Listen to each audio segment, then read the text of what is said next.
School में पढ़ते थे जब बच्चे थे, एक चैप्टर आया था, आप लोगों को अगर पढ़ाई में आया हो, पता नहीं बदल गया, जेम्स वाट। एक जेम्स वाट नाम का बालक, जिसको निकम्मा समझा जाता था घर में, वो एक दिन बैठा था, देखा कि एक बटलोई चढ़ी थी और उसके ऊपर ढक्कन रखा था, नीचे से भाप ऐसे करके ढक्कन को उठा देती। उसने फिर वजन रखा, फिर भाप बनी और उठा दी, फिर वजन और बढ़ा के रखा, वजन बढ़ाता गया, भाप उसको उठाती गई। उसी ने इंजन की रचना की थी, जेम्स वाट। आप इसका भाव समझ पा रहे हैं हम क्यों उदाहरण दे रहे हैं? जब आपके अंदर अग्नि पैदा हो रही है, जलन पैदा हो रही, तो आपके जीवन को भगवान की तरफ ले जाने वाले पावर को उठा जागृत कर रही है। तुम विचलित होकर उसे विषय भोगों से पुनः शांत कर देते हो। उसे शांत नहीं करना, उसको और बढ़ाना है। आग को जितनी बढ़ जाएगी उतनी जोर से अध्यात्म की तरफ आप चलोगे। उल्टा मत चलो, उल्टा मत सोचो। ये आग समन का अवसर नहीं, आग बढ़ने का अवसर है। आग बढ़ने दो, वही तेजस्वी बनाकर तुम्हें अध्यात्म की ऊंचाई पर चढ़ा देगी। उस बात से अनुभव किया कि भाप में कितनी ताकत है। अगर ये भाप मिले तो बहुत बड़ा कार्य चल सकता। तो वही कोयला झोंककर भाप पैदा करके इंजन के द्वारा ट्रेन निकलवा दी, और उसको सब निकम्मा समझते थे। बस वो विचार, ये चिंतन का विषय है। हमारे अंदर जो आग पैदा हो रही, कामाग्नि, क्रोधाग्नि, लोभाग्नि, उसे हम सह रहे हैं। उसको सह रहे हैं तो एक पावर बन रहा है। वो पावर आपको सीधे भगवान की तरफ बढ़ाएगा। अगर आप उसको बुझाने में लग गए तो वो इधर आध्यात्मिक शक्ति क्षीण हो जाएगी और भोगा शक्ति बढ़ जाएगी। ये अनुभव की बातें हैं। आप इसको सहना सीखें, मिटाने में काम नहीं बनेगा। सह करके प्रभु की प्राप्ति हो जाएगी। सहना सीखो। सहना हमारा परम धर्म है। सहन कर गए तो महात्मा, टूट गए तो विषयात्मा। और फिर हमें पता नहीं ये अवसर जो मिला है कब मिले, इसलिए सावधान। सत्संग को सुनो और उसका मनन करो, उसको जीवन में उतारो, तभी लाभ मिलेगा। नहीं रोज सत्संग हो रहा है और अगर आप सुनेंगे नहीं तो 1 घंटा 1.5 घंटा बैठ लिए, फिर वही मनमानी चिंतन, ठीक नहीं। ये 6 बातें जिसके जीवन में है उसके अंदर भक्ति की निष्ठा जागृत हो जाती है और वो सिद्ध महापुरुष हो जाता है। फिर पहला, हर परिस्थिति में क्षमा। बहुत कठिन है, बहुत कठिन है। कोई अपराध पे अपराध करता जा रहा है, हम क्षमा पे क्षमा करते जा रहे हैं। बड़ा प्रभाव क्षमा का है। आप तो क्षमा कर रहे हो, उसका परिवर्तन शुरू हो जाएगा। क्षमा में इतना बड़ा बल है कि जो अपराध कर रहा है उसका परिवर्तन हो जाएगा। क्षमाशील ही परिवर्तन कर सकता है। क्रोध करने वाला या दंड देने वाला महान नहीं माना जाता, क्षमाशील महान माना जाता है। दूसरा, कभी भी किसी भी परिस्थिति में समय व्यर्थ न जाना, वस्तु, व्यक्ति, स्थान के संयोग में। तीसरा, कोई भी भोग सामग्री समीप फिरी पर नहीं भोगना प्रभु के। मेरे प्राप्ति के लिए मेरा भक्त सब सुखों का त्याग करता है, भगवान ने कहा। जो पवित्र भोग हैं उनको भी आवश्यकता के अनुसार ही, विधि भोग हैं जिनका निषेध नहीं किया गया, धर्म पूर्वक भोग सकते हैं, उनको भी आवश्यकता के अनुसार जितना कम से कम सेवन कर सके। चौथा, सम्मान को विश्वत, नीच पुरुषों द्वारा किए हुए अपमान को अमृत मानकर निराभिमानी रहना। पांचवा, निरंतर अपने गुरु प्रदत्त उपासना में आसक्त और इष्ट देव पे आसक्त, जो गुरुदेव ने बताए। छठवां, सदगुरुदेव की पूर्ण शरणागति, पूर्ण आश्रय, एकदम कोरा कागज बनकर वो जैसा जैसा कह रहे हैं वैसे चलने से भक्ति निष्ठा जागृत हो जाती। भक्ति निष्ठा जागृत होने पर वो सबसे अधम और छोटा अपने को समझने लगता है। अपने को इतना तुच्छ मान लेता है कि उसके भजन, सेवा, सद्गुण जितने हैं उनका उसके अंदर अभिमान ही नहीं आता। इसी कारण वो सिद्ध हो जाता है।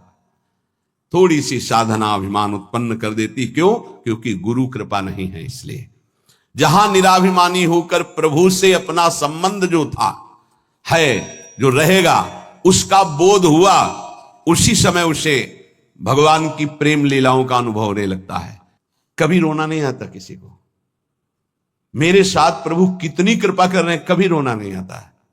कैसा कपटी संसार है। गुरुदेव अपनी महिमा से उतर करके, नीचे उतर करके हमारे जैसे बनकर हमसे संभाषण करते हैं, हमें प्यार दुलार शासन करते हैं। कभी एकांत में किसी को गुरु के प्रति रोना आया? मोटे मोटे आंसू सामने गिरते देखते हैं अपनी वासना की पूर्ति के लिए, अपने मन की शांति के लिए, हमारे मन को सुख मिले, बस। कभी ये रोते कि अहो कृपालु, करुणा में आपका कैसा स्वभाव है, हे स्वामिनी आपका कैसा स्वभाव है, कभी ऐसा नहीं।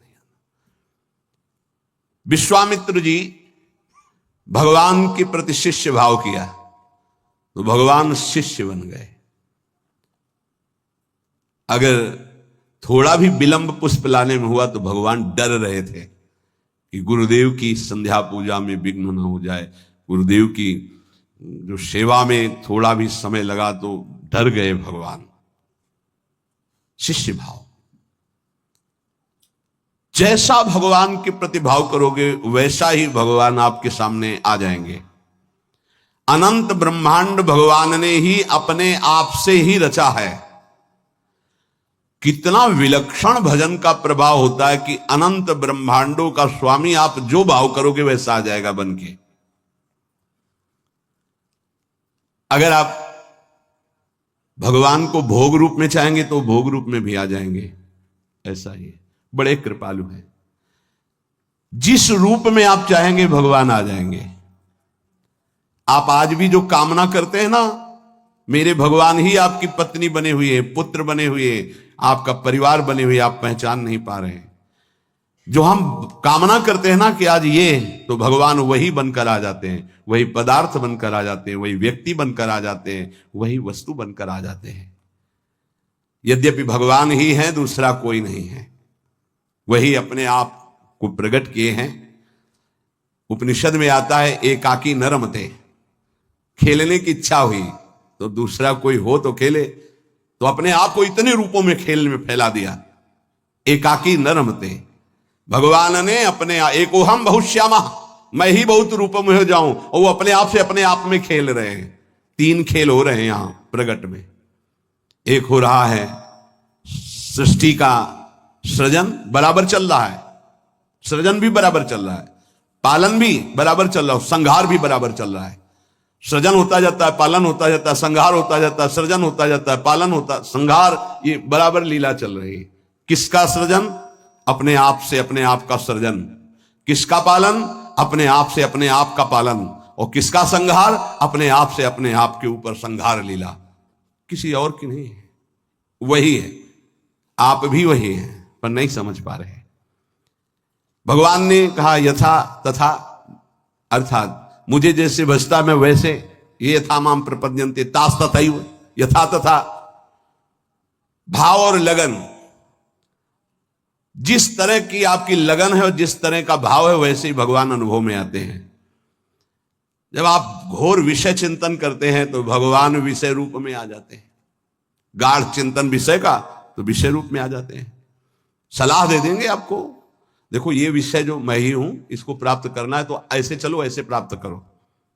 वो भले आप निषिद्ध चिंतन कर रहे हैं, जब ज्यादा हट करेंगे तो आपको वही सलाह देने लगेगा हित, आप ऐसा करो, ऐसे से ऐसा कर लो, ऐसे से ऐसा कर लो। और जब पिटाई होगी तब आपको फिर उपदेश करेगा, कहा था नहीं, नहीं माने तो सलाह दी थी, अब मान लो। हित का बड़ा ही कोमल स्वरूप है। यदि आप भाव से लगन से प्रभु की तरफ चलें तो उधर से प्रभु चल पड़ते हैं, और आपकी चाल और प्रभु की चाल में बड़ा अंतर है। त्रिभुवन में सबसे तेज गति चलने वाला मन है, वायु से भी अत्यंत वेगवान मन है। जैसे वायु यहां से बंबई उसको जाने में कुछ समय लगेगा, लेकिन मन को अगर आप बंबई गए हैं, पहुंच गया। मन से भी वेगवान गरुड़ जी हैं, जो भगवान के वाहन हैं, वो मन से भी वेगवान है, और गरुड़ से भी वेगवान भगवान की गति है। जब उपासक भाव और लगन से चलता है तो बहुत जल्दी भगवत प्राप्ति क्यों हो जाती है? बोले दरिया दूषण दास में नहीं राम में दोष। भगवत प्राप्ति में दोष आपका है जो आप देरी कर रहे हैं, भगवान की तरफ से नहीं। जन चाले इक पावणो हरि चाले 100 कोश। एक कदम भक्त भगवान की तरफ चले तो 100 कोस भगवान भक्त की तरफ चल देते हैं। 100 कोस उनका वेग है ऐसा, वो अपने कदम से एक कदम तो ब्रह्मांड पार कर दिए। आपका भाव और लगन, भाव में तो विषय भरा है, लगन लगी भोगों की तो बार बार वही आ रहे हैं भोग रूप में, दूसरा कोई नहीं। पर जब भोग रूप से आप विषयों का सेवन करते हैं तो फिर नरक रूप से भगवान मिलते हैं, रोग रूप से भगवान मिलते हैं, दंड रूप से, जलन रूप से भगवान मिलते हैं। भगवान का कौन सा रूप आपको पसंद है? आनंद? तो छोड़ो इसे, आनंद सिंधु प्रभु के रूप का ध्यान करो, उनका नाम जप करो। भगवत प्राप्ति में कोई बाधा नहीं डालता, साधक स्वयं बाधा को स्वीकार करता है, क्योंकि भगवत प्राप्ति के लिए जो तुम्हें समझ दी गई है उसका प्रयोग नहीं कर रहे। भोग सामग्री देखी, समझ कह रही कि नहीं इससे बहुत विलंब हो जाएगा, भगवत प्राप्ति नहीं होगी, आप ये अनसुनी कर दिए, उसे भोग लिए। किसकी गलती रही? आपकी। आपने अपनी समझ का आदर ना करके और भोगाकर्षण का आदर कर लिया। अपने समय को, अपने जीवनी शक्ति को, अपने समझ को भगवत प्राप्ति के योग में लगाना चाहिए। आप भगवत प्राप्ति की वियोग में लगा रहे हैं, दूरी बनाने में लगा रहे हैं। चलना इधर है, चल इधर रहे हैं, इसमें कमी आपकी है। सामर्थ्य जितनी है, अगर उतना कदम बढ़ा दो तो तुम्हें खुद अनुभव होने लगेगा भगवान कितनी वेग से आपकी तरफ आ रहे हैं। पूरा समय, पूरी सामग्री, पूरी सामर्थ्य भगवत प्राप्ति के लिए मिली है आपको। पूरा समय, पूरी सामग्री, पूरी सामर्थ्य भोग प्राप्ति में लगा रहे हैं आप। देख लीजिए, कारण समझ सामग्री समय का दुरुपयोग कर रहे हैं, क्योंकि तुम्हारे अंदर लगन नहीं, अगन नहीं भगवत प्राप्ति की। भक्ति किसी साधन विशेष से नहीं प्राप्त होती, कर्मों से नहीं प्राप्त होती, भगवान की पूर्ण शरणागति से होती है। कई बार इनकी चर्चा हुई, पूर्णता कैसे होती है? हे हृदय से प्रभु की शरण। यदि परमार्थ में उतरे हो तो चैन नहीं है। यहां दरस बिन दुखन लागे नैन, जब से तुम बिछुरे प्यारे कबो न पायो चैन। बेचैनी बढ़नी चाहिए। जब बेचैनी बढ़ती साधक में कृपा से, तो वो समझता है परेशानी बढ़ रही है और उसको मिटाने के लिए भोगों में उतर जाता है, खत्म। अरे वही बेचैनी तो विरह बनती है, तुम समझते कहां हो? जब आपके अंदर जलन होती, बेचैनी होती, घबराहट होती है, तो वही जाकर विरह बनती है। हा प्राणनाथ, अब जिया नहीं जा रहा आपके बिना, वही भगवत साक्षात्कार कराती है। आप समझ नहीं पा रहे, आपको लग रहा है मेरे साधन में कमी हो गई, जो बेचैनी बढ़ रही। यही साधन की परिपक्व अवस्था है जो बेचैनी बढ़ रही। प्यारे समझिए, आपका हृदय तो जलता है, आप में जो अशांति सी महसूस हो रही है, अभाव सा महसूस हो रहा है, ये कृपा हुई है आपके अंदर। यही अभाव आपके अंदर ऐसा भाव पैदा करेगा कि आप चिल्ला चिल्ला कर रोने लगेंगे, प्रियाजू अब रहा नहीं जा रहा, सहा नहीं जा रहा, अब आ जाइए। बन गई बात। जहां आपके अंदर ऐसा भाव आया, बेचैनी बढ़ी, तो आप उसको चैन प्राप्त करने के लिए भोगों का चयन कर लेते हैं। बस गई वो। बोले अब थोड़ा, कल किसी ने कहा था कि आपके कथनानुसार मैं जब चलता हूं तो भारी घबराहट पैदा हो जाती है, और जब हम आपकी हर बात छोड़ देते हैं तो एक तसल्ली सी मिलती है और शांति मिल जाती है। क्या शांति मिल जाती? मन। अब विषय भोगने को मिलेगा, अब स्वतंत्रता मिल गई। अब और जहां अनुशासन में वो जलता है कि मेरी हर वासना की आपूर्ति हो जाएगी, आप समझ नहीं पा रहे। वो जो आपके अंदर बेचैनी, वो भगवत प्राप्ति के लिए योग्यता पैदा कर रही है आपके अंदर, पर आपको वो नहीं चाहिए। इसलिए विषय सेवन में शांति लगती, त्यागात शांति होता, वो कह रहा विषय भोगों में शांति मिल जाती है। यही बुद्धि की बात है, बहुत खराब बुद्धि हो चुकी। दास्य, सख्य, वात्सल्य, माधुर्य, ये जितने भाव हैं, पहले इनके शरणागति पुष्ट होनी चाहिए। भगवान सब कुछ आपको दे देंगे, पर पहले शरणागति पुष्ट होनी चाहिए। अगर आपने अपने आप को श्री भगवान को दे दिया तो श्री भगवान अपने आप को आपको दे देंगे। सौदा बहुत सस्ता है। हमने अपने आप को तो भोगों में दे रखा है। अगर हम अपने आप को श्री भगवान को दे दे, श्री भगवान हमें अपने आप को दे दे, कितना सौदा सस्ता है। अगर शरणागति पक्की हो गई तो भगवान त्रुटियों की तरफ नहीं देखते। राहत न प्रभु चित चूक किए की, करत सुरत 100 बार ही की। प्रभु उसके हृदय की बात देखते कि मेरा शरणागत हो गया, सैकड़ों त्रुटि हो जाए तो भी ध्यान नहीं देते। कितनी कृपा है। जैसे पीछे आपने सुना था कि भगवान कह रहे हैं मेरे जन्म कर्म को दिव्य मानने वाला पुनर्जन्म को प्राप्त नहीं होता, ऐसे ही मैं प्रभु का हूं, प्रभु मेरे, उसका पुनर्जन्म नहीं होगा। शरणागति का शुद्ध स्वरूप। हमारे माई श्यामाजू को राज, मेरी श्यामाजू मैं श्यामाजू का, ये सूत्र समझ लो। प्रभु को अपना मानने वाला अगर उससे त्रुटियां भी होती तो प्रभु नहीं गिनते। जन अवगुण प्रभु मानने का, उसको भगवत प्राप्ति हो जाएगी। मैं प्रभु का, प्रभु मेरे। बस किसी भी दबाव में आकर बीच में तीसरा नहीं हो जाना चाहिए। मैं प्रभु का, प्रभु मेरे। फिर मैं प्रभु का ये भी विस्मरण हो गया, केवल प्रभु मेरे। चाहे समझ में आए या ना आवे, इतना समझ लो, संसार का कोई भी संबंध, कोई भी शरीर, कोई भी वस्तु स्थायी नहीं है, कोई भी पद। लेकिन यह बात सदा तुम्हारे अंदर स्थायी बनी रहेगी, मैं प्रभु का, प्रभु मेरे। अगर आ गई है, शरीर छूटा किसी भयानक अपराध से, अगर फिर जन्म हुआ तो यह बना रहेगा, मैं प्रभु का, प्रभु मेरे। और यह आपको परम पद प्राप्ति करा देगा। अवश्य अवश्य भगवत प्राप्ति हो जाएगी। तो अगर भगवान से कोई दुश्मनी कर ले तो उसे भगवत प्राप्ति हो जाएगी, द्वेष कर ले तो भगवत प्राप्ति हो जाएगी, क्योंकि प्रभु से ही तो जुड़ा है वो। भगवान को गाली दे, अपमान करे, नास्तिकता, बिल्कुल भगवान से बैर माने, उसे भगवत प्राप्ति हो जाएगी। यहां की जैसा कहा कि जैसे भक्त भजता है मैं वैसे भजता हूं, तो वो वैर से भजेगा तो वैर से ही सही, पर भगवत प्राप्ति तो हो जाएगी ना। बोले नहीं, भगवान ने एक शब्द कहा है, ये यथामाम प्रपद्यन्ते। प्रपद्यन्ते माने शरणागति। शरण में, मेरी शरण में होकर जैसा भाव करता मैं वैसा अनुभव कराता हूं। तो वो जो भगवान की निंदा करता भगवान की शरण में थोड़ी है, उसको तो नरक की प्राप्ति होगी। बोले शिशुपाल ने भी तो निंदा की थी, तो रात दिन भगवदाकार वृत्ति रहती थी उसकी। उसे उठते बैठते चलते फिरते कृष्ण ही नजर आते थे। कंस ने भी तो द्वेष किया, तो उसको दाल में जीरा भी कृष्ण ही नजर आते थे। जिधर दृष्टि डालता कृष्णाकार वृत्ति थी उसकी। ये छोटे मोटे बैर वालों को यमराज ठीक कर देते हैं, उनको भगवान को नहीं अवतार लेना पड़ता। ये जैसे ना कि भगवान की निंदा कर रहे हैं, भगवान की अवहेलना कर रहे हैं, नास्तिकता कर रहे हैं, इनके लिए शासन विभाग है यमराज, वो अच्छी धुलाई करके। देखो यहां चाहे जितना आप अपने को बलवान समझें, कंबल डाल के कुटाई होती जेल में। एक हमें मिले थे जेल में, तो उन्होंने कहा था कि वो जो पुराने कैदी हो जाते हैं वो वहां के शासक की तरह हो जाते हैं। तो जैसे कोई ज्यादा उद्दंडता करता है ना, तो फिर कंबल उड़ा के और फिर उनकी पिटाई होती है।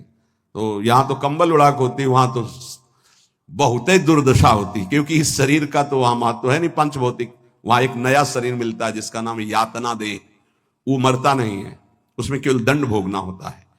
तो कह रहे हैं ऐसे लोगों के लिए तो यमराज ही काफी हैं। ये तो उनके लिए जिनकी हर समय कृष्णाकार वृत्ति में द्वेष हुआ है। जो भगवान का आश्रय अंदर से लेकर के भगवद आचरण करता है, वो भगवान का भक्त होता है। और भगवान प्राणी मात्र के परम सुहृद हैं। जो भगवान से वैर द्वेष रखा, उन्होंने केवल भगवान से ही रखा। शिशुपाल ने कभी और किसी को गालियां नहीं दी, केवल भगवान को दी।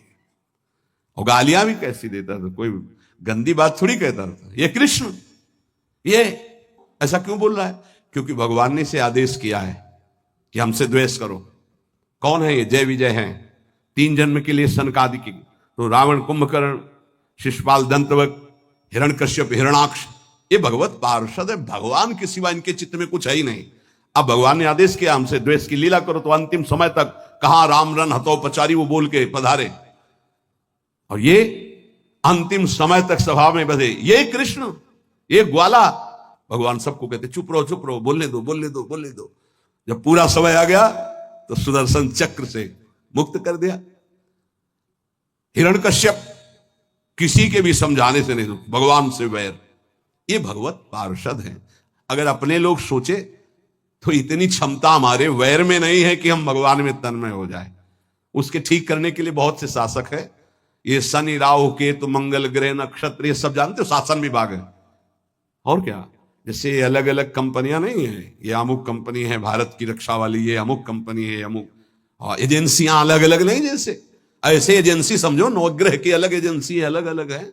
मार तुम्हारी सब सुख सुविधाओं को भस्म कर देंगे, जीवन तुम्हारा क्लेश और अशांतिमय हो जाएगा।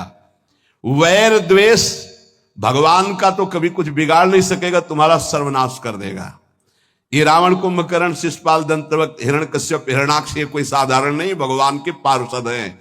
इनकी नकल नहीं कर सकता कोई कि हम भगवान से वैर करके परम पद प्राप्त कर लेंगे। भगवान की सुहृदता, शरणागति से रसास्वादन जो होता है वो और किसी भाव से नहीं होता। पर अगर कोई कर ले, कामाद द्वेषाद भयात स्नेहाद यथा भक्तेश्वरे मनः आवेश तदघम हित्वा बहवस तद गतिम गताहा। काम से भगवान का चिंतन करना, कितने सुंदर भगवान है। कभी ऐसा होगा इनकी अजान बाहु हमें अपने गले लगाएंगे, कितनी सुंदर कपोल है, कितनी सुंदर इनकी अलकावली, कितने सुंदर नेत्र हैं। ये इतने सुंदर हैं कि दंडकारण्य के अस्तिमात्र हो रहे शरीरा जो ऋषि थे उनके हृदय में भी श्रृंगार रस जग गया। पुरुषोत्तम भगवान श्री रघुनाथ जी को देखकर जब वनवास में थे तो ऐसा लगा कि प्रभु मुझे आलिंगन करें। भगवान दृष्टि में कहा कि इस समय मर्यादा पुरुषोत्तम अवतार है। वो श्रृंगार रस में भर गए थे सब ऋषि, भगवान की वो सुकोमल भुजा देख करके, वो सौंदर्य रूप देख कहा कृष्णावतार, कृष्णावतार। वो सब गोपी बने आके।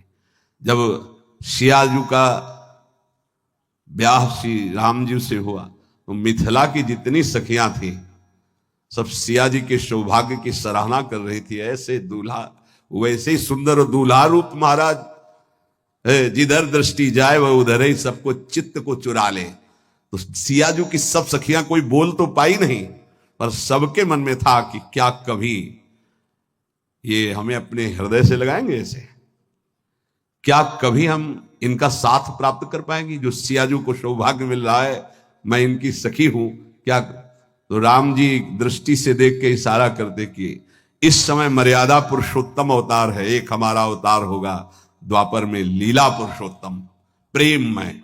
आओ सबको निमंत्रण दे, आओ वहां आपके हर चाह पूरी होगी। दृष्टि से देखना, मंद मुस्कुरा देना, बाहु प्रसार परिरम, आओ आलिंगन ही नहीं परिरमन, गाढ़ आलिंगन, नृत्य, उच्छिष्ट का पान करना, अधरामृत का पान करना।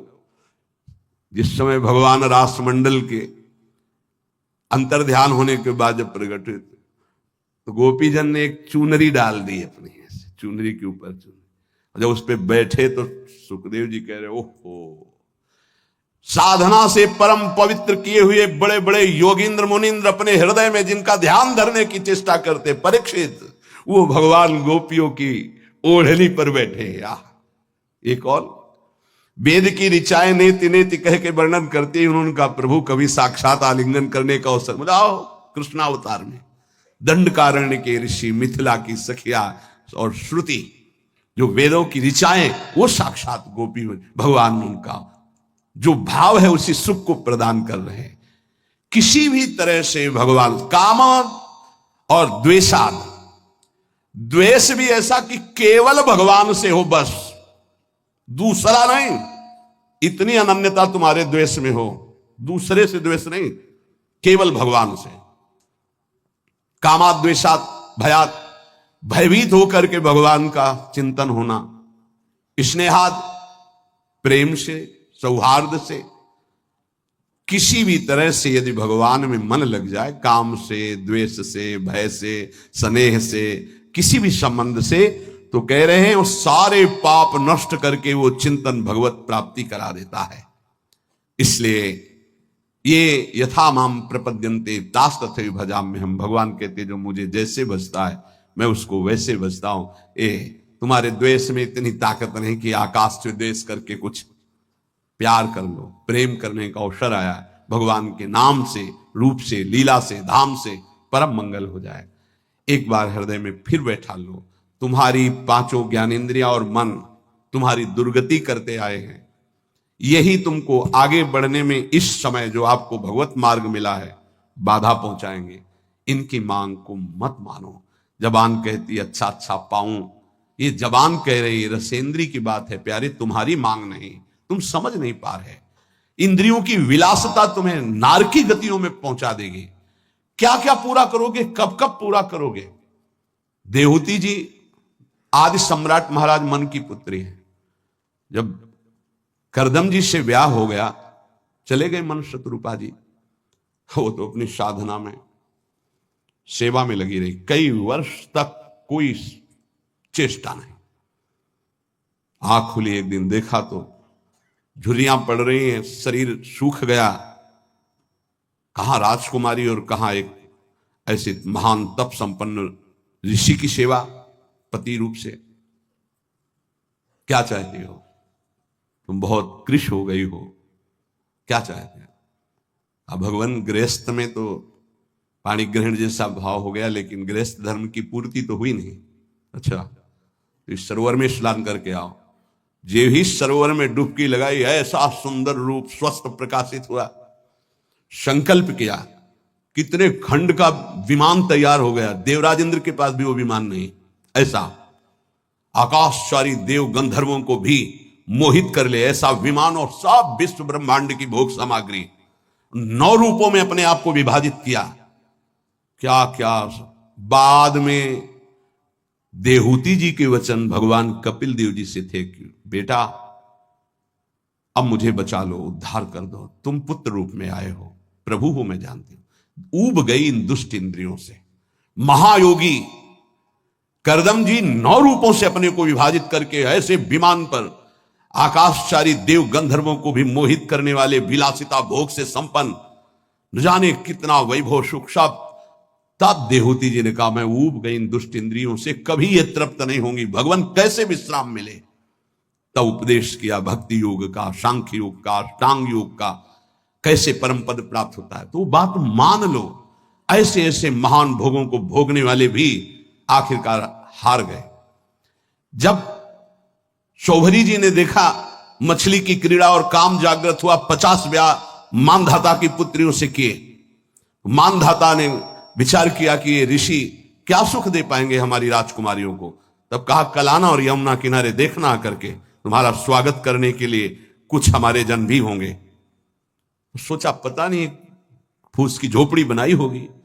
आकर के ऐसे नगर की रचना की संकल्प से कि देवराज इंद्र के पास अमरावती में भी ना वो महल था, ना वो शोभा थी, ना वो संपत्ति थी। तप के द्वारा ऐसा नगर रच दिया। स्वागत हुआ महाराज मानधाता का। आश्चर्यचकित थे कि मैं सम्राट हूं, मेरे पास तो ऐसा कुछ नहीं जो एक इस योगी के पास है। 50 राजकुमारियों से गृहस्थ धर्म का बड़ा वैभव। फिर एक दिन एकांत में बैठे, हाय हाय मच गया, क्यों मैं कहां था, कहां आ गया, अपने तप का क्या प्रयोग कर डाला। तब वो एक श्लोक गायन किए थे जिसका प्राय हम चर्चा करते रहे। संगम त्यजेत मिथुन व्रतिनाम मुमुक्षु सर्वात्मना न विसजेत बहिरिंद्रियाणि। इंद्रियों को इतना दुलार मत करो, नहीं तो नष्ट कर देंगे, ऐसा नष्ट कर देंगे पूछो मत। बहुत दुर्दशा होती है इन इंद्रियों की। छोटे छोटे बच्चों को त्याग करके, उनकी हत्या करके, फिर अपनी इंद्रियों की विलासता में उतर करके बढ़ना, ये सब क्या हो रहा है। इंद्रियां कितनी निकृष्ट होती चली जा रही हो। हम साधक होके, भगवत मार्ग के पथिक होके, जान करके अगर इंद्रियों को दुलार करेंगे तो प्यारे कोई नहीं बचा पाएगा। ये माया रौंद देगी। इसलिए प्रार्थना है जितने से भगवत भजन न छूटे उतना तो दुलार करो। इतना दुलार ना करो कि प्रभु को भूल जाओ, माया तुम्हें अपने सीमा में ले ले।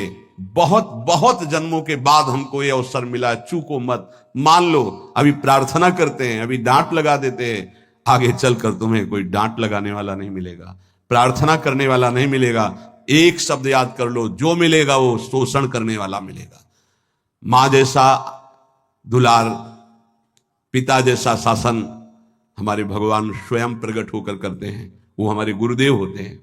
अनंत माताओं का प्यार, अनंत पिताओं का शासन वही कर। अगर अब ना उद्धार हुआ, अब ना कल्याण हुआ, तो भगवान जाने किस युग में ये अवसर आएगा। छोड़ दो ये बातें। 5 ज्ञानेंद्रियों की मांग को अपनी मत मानो। नाम जप करो, जैसे बने वैसे अग्नि जो अंदर जल रही उसको सह जाओ। यही तुम्हारे लिए आगे उत्थान का कार्य। आप समझ नहीं पा रहे। हर समय नाम जप करो, हर समय अपने इष्ट की प्राप्ति की लगन रखो। मुझे प्रिया प्रीतम चाहिए। हम कह रहे मांग रहा है मन विषय, लेकिन आप झूठे से शुरू करो, मुझे प्रिया प्रीतम चाहिए, ए मन मुझे प्रिया प्रीतम चाहिए। अभी आनंद का अनुभव होने लगेगा, यही मांग सच्ची हो जाएगी। झूठा